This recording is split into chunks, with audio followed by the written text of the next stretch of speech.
Asking who authored the Quran is a very, very sensitive and contentious issue for Muslims. And that's what this video is about. Who really authored the Quran? So for people who don't believe in the existence of Allah, God, Yahweh, or any other supernatural deity, it's not hard for us to understand that men wrote the Quran. But for people like Muslims who believe that there's some magical supernatural deity that authored it, they literally believe that this stuff is true. So I guess this video really is for both atheists and Muslims. And this video puts into question who really authored the Quran. Was it Muhammad? Was it this magical supernatural Allah? Was it Muhammad's successors? So in order to really answer this question, you have to think of many different players and many different factors. The first player is this man called Uthman. Now he collected some codex, or namely all the copies of the Quran that were recorded down on pieces of paper. Basically what this Uthman collected represented 23 years of poetry, surahs, words representing Muhammad's prophethood. So over this 23-year period, Muhammad had his episodes and his delusions, and he recited all of this oral poetry, which was very typical at the time. In the Arabian Peninsula, the Arabs really valued oral poetry. And that's what the Quran is. It's a collection of poetry. And being that Muhammad was suffering from something, we can never really be positive what mental illness Muhammad suffered from, but all the symptoms really do indicate that he was suffering from temporal lobe epilepsy. So anyway, Uthman collected all this stuff, okay? And then he put it all together. Now in Shiite traditions, Muhammad's successor Ali compiled a completely different version of the Quran after Muhammad's death. And Ali's Quran was organized differently than Uthman's was. Ali did not object to Uthman creating a standardized version of the Quran, but he still insisted on keeping his own version of the Quran. So during this time, there were several versions of the Quran floating about through the Arabian Peninsula. After Muhammad's death, there's this caliph named Abu Bakr, and he incited a war against another prophet, Musaylima. Musaylima was one of many men claiming to be a prophet at that time. You see, Muhammad was not the only one at that time who claimed to have direct communication with God. Abu Bakr killed Musaylima at the Battle of Yamama, and Bakr decided to collect different chapters and verses of the Quran himself and also put them into a volume. That being said, there is some evidence that some of Musaylima's surahs actually made their way into the Quran, particularly surahs about vegetation, plant life, and farming, because this Musaylima was actually a farmer. Then there was another man, I'm going to pronounce his name wrong, Thabit. I'll put it in the video description box in case I pronounce it wrong. But he too collected several parchments and codex of the Quran, and he also made handwritten copies of the Quran. So Uthman ordered that all the copies of the Quran that people had floating around in this area, and there were several different copies, sent to Medina, where they would be destroyed by boiling or burning. The only reason that Uthman ordered all the copies of the Quran to be destroyed was because he understood that there were several different versions of the Quran, different versions of the surahs, different words, different organizations of the text, and he wanted to create something more standardized. So, in fact, one of Muhammad's disciples, Masud, even refused to hand over his own copy of the Quran for destruction. So the thing that we're going to get to out here is that at this time there were many different versions of the Quran. So it's not just the Quran itself. The words are a reflection of Muhammad's poetry, Muhammad's words, Muhammad's thoughts, and kind of like a diary over 23-year period. But these were also messed with by his caliphs and disciples and other people.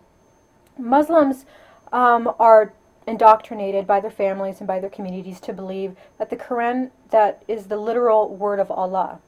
They believe that the words themselves are the words of Allah. Now, as atheists, we know that this is ridiculous because this Allah creature has never been able to prove it exists, and Muslims have never really been able to give us a really good reason why any person should think that Allah exists. Their arguments pretty much are the same kind of arguments that we hear from creationists.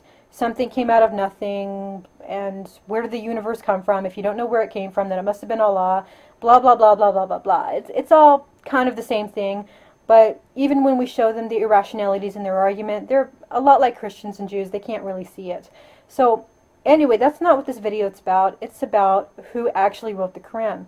Now, some Muslims will say that Muhammad was illiterate. And because he was illiterate, they will claim that this is proof that he did not write the Quran himself. What they fail to understand is that a person does not need to be literate in order to recite poetry, which is what Muhammad did.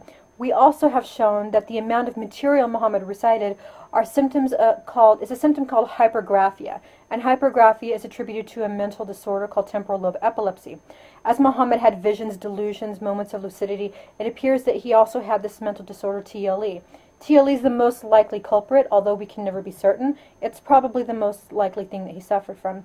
So asking who really wrote the Quran is a very contentious issue in Islam, because if any person is found to be the true author, then the entire religion itself falls apart. This issue will be met with a tremendous amount of anger, rage, and hostility. Of all the things Muslims will want to censor, it will be this.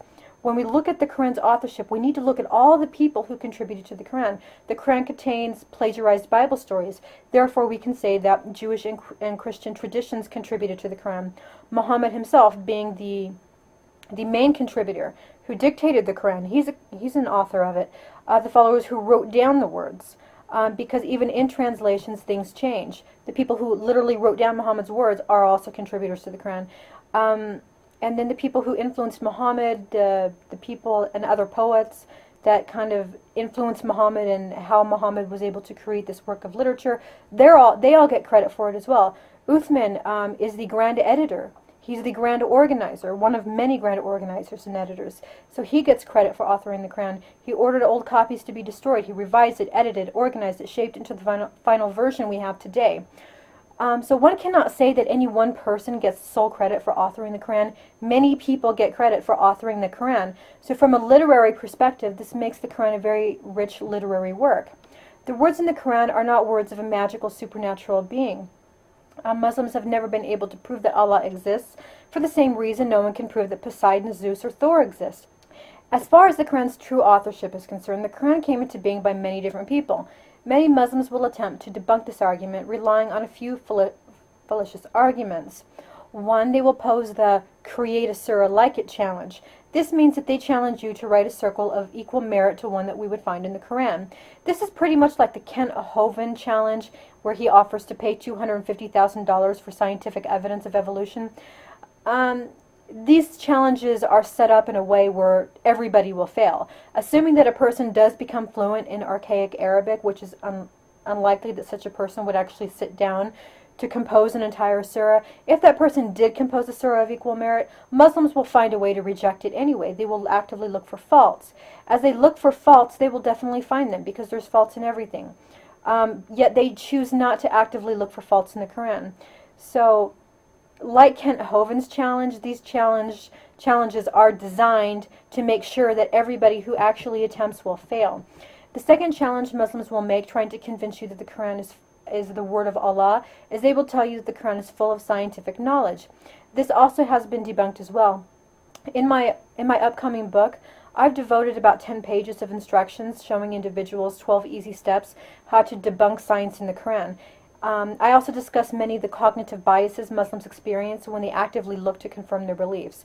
So there are many arguments people try to make to prove that the Quran was not authored by men. As you debate this issue, remember to keep a rational mind, rely on evidence, rational thinking, and try to identify any logical fallacies that people rely on. Do they get angry? Do they insult you? And this is one thing that Muslims do, they like to change the subject when they have been proven wrong. All in all, remember that lots of people get credit for authoring the Quran. No one person gets credit for it. So that's it. Bye, everyone.